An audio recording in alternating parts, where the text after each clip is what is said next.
Structure of benzene. Early chemists did not know anything about electron delocalization, and therefore they were not sure of what would be the structure of benzene.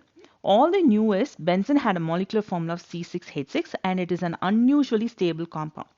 And also it did not undergo any addition reaction that is characteristic of alkenes. When benzene underwent a substitution reaction, it gave only one product, meaning that all the hydrogens that is present in benzene are one and the same.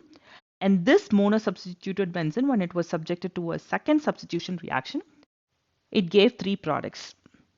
Using the molecular formula, the degree of unsaturation was found to be 4. With that, they came up with these two structures.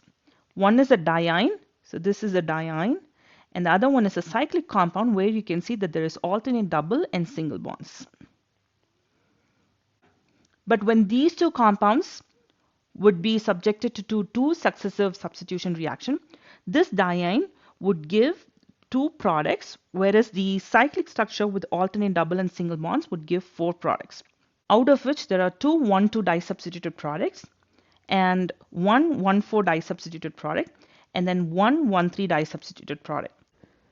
But benzene only gave 3 products when it underwent 2 successive substitution reactions. Therefore, the structure of benzene became a big mystery. But in 1865, the German chemist Kekulé cleared this mystery and finally proposed that benzene is not a single compound but a mixture of 2 compounds which are in rapid equilibrium with each other. And he also gave explanation why only 3 products are obtained in the case of benzene when it underwent 2 successive substitution reactions.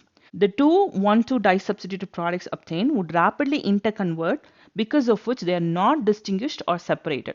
Here are the two 1,2 disubstituted products. And in 1901, Paul Sabatier conducted the catalytic hydrogenation of benzene, which gave cyclohexane as a product.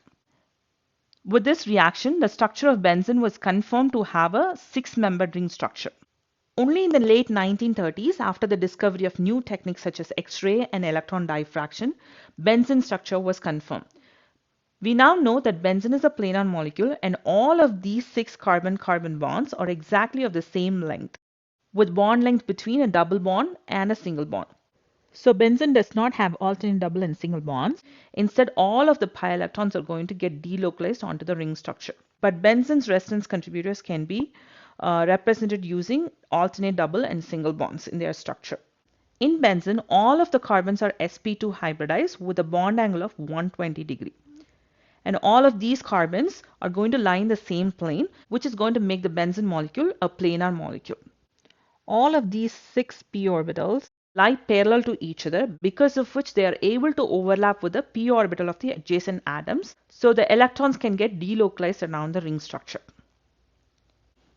Here is the electrostatic potential map of benzene, which shows that all of the carbon-carbon bonds having the same electron density. We now know that benzene has got 2 identical resonance contributors, because of which we can expect benzene to have a very large delocalization energy. Here is the delocalization energy of benzene. It is 36 kilocalories per mole.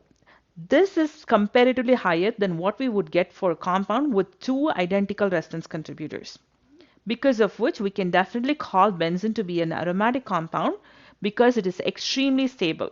And that is exactly for the same reason why benzene does not undergo any electrophilic addition reaction that is characteristic of alkenes.